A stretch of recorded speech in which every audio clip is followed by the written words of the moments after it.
Item ಯಾವುದೇ ಇರಲಿ try ಮಾಡಿ ಆಚಿ ಚಿಕನ್ ಮಸಾಲಾ. ಇವತ್ತು ನಟ ಚಾಲೆಂಜಿಂಗ್ ಸ್ಟಾರ್ ದರ್ಶನ್ ಅವರ 49ನೇ ಹುಟ್ಟು ಹಬ್ಬದ ಸಂಭ್ರಮ. ಹುಟ್ಟು ಹಬ್ಬವನ್ನ ಸೆಲೆಬ್ರೇಟ್ ಮಾಡ್ಕೊಳಕ್ಕಾಗದೆ ಪಾಪ ಜೈಲಲ್ಲಿ ದರ್ಶನ್ ಅವರು ವಿಲ ಅಂತ ಒದ್ದಾಡ್ತಾ ಇದ್ದಾರೆ.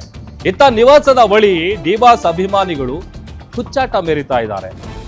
ಕೇಳಿ ದರ್ಶನ್ ಅವರ ಫ್ಯಾನ್ಸ್ ಅಭಿಮಾನ ಸ್ವಲ್ಪ ಜಾಸ್ತಿನೇ ಇರುತ್ತೆ, ಓವರ್ ಆಗೇ ತೋರಿಸ್ತಾರೆ ಅಭಿಮಾನ.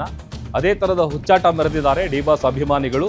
ದರ್ಶನ್ ಮನೆ ಬಳಿ ಹೋಗಲೇಬೇಕು ಅಂತ ಕಿರಿಕಿರಿ ಮಾಡ್ತಾ ಇದ್ದಾರೆ. ಕುಡ್ಕೊಂಡು ಬಂದು ದರ್ಶನ್ ಮನೆ ಬಳಿ ಹೋಗಬೇಕು ಅಂತ ಕೂಗಾಡಿದ್ದಾರೆ. ಪೊಲೀಸರ ಮಾತು ಕೇಳದ ಅಭಿಮಾನಿಗೆ ಕಪಾಳ ಮೋಕ್ಷ ಮಾಡಿದ್ದಾರೆ ಪೊಲೀಸರು. ಬೆಳಿಗ್ಗೆಯಿಂದ ದರ್ಶನ್ ನಿವಾಸದ ಬಳಿ ಫ್ಯಾನ್ಸ್ಗಳ ದಂಡು ಹರಿದು ಬರ್ತಾ ಇದೆ. ಅವರನ್ನು ಕಂಟ್ರೋಲ್ ಮಾಡೋದೇ ಒಂಥರ ಪೊಲೀಸರಿಗೂ ದೊಡ್ಡ ಟಾಸ್ಕು. ದರ್ಶನ್ ಮನೆ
ಒಂದ್ ಕಡೆ ದರ್ಶನ್ ಅವರ ಅಭಿಮಾನಿಗಳ ಸಂಭ್ರಮಕ್ಕೆ ಪೊಲೀಸರು ಬ್ರೇಕ್ ಹಾಕಿದ್ದಾರೆ. ಇತ್ತ ಬೆಂಗಳೂರಲ್ಲಿ ದರ್ಶನ್ ಹುಟ್ಟು ಹಬ್ಬಕ್ಕೆ ಹೋಮ ಹವನ ನಡೆಸಲಾಗ್ತಾ ಇದೆ. ಸುಂಕದಕಟ್ಟಿಯಲ್ಲಿ ಬೆಳಗ್ಗೆಯಿಂದಲೇ ಪೂಜೆ ಪುನಸ್ಕಾರಗಳು ನಡೀತಾ ಇದೆ. ಡಿಬಾಸ್ ರಿಲೀಸ್ ಆಗಬೇಕು ಅಂತೇಳಿ ಅಭಿಮಾನಿಗಳು ಪ್ರಾರ್ಥನೆಯನ್ನ ಮಾಡ್ಕೊಳ್ತಾ ಇದ್ದಾರೆ.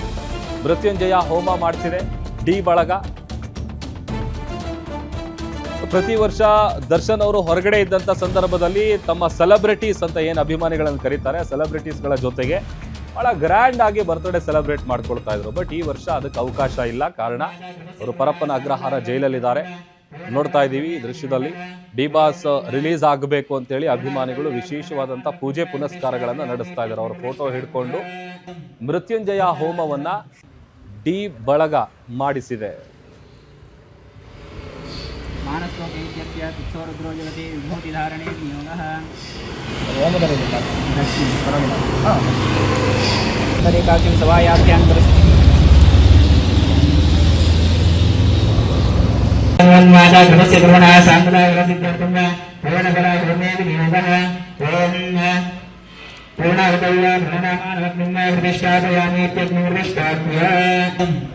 ಸಚರಾಚರಂ ತಸ್ಮಾತ್ ಫಲ ಪ್ರದಾನೇನ ಸುಫಲ ಸರ್ ಮನೋರಥ ಯಜ್ಞೇಶ್ವರಾಯ ನಮಃ ಪೂರ್ಣಫಲ ಹೋಮೇ ವಿನಿಯೋಗಃ ಕೃತಸ್ಯ ಕರ್ಮಣಃ ಸಾಂಗತ ಫಲ ಸಿದ್ಧ್ಯರ್ಥಂ.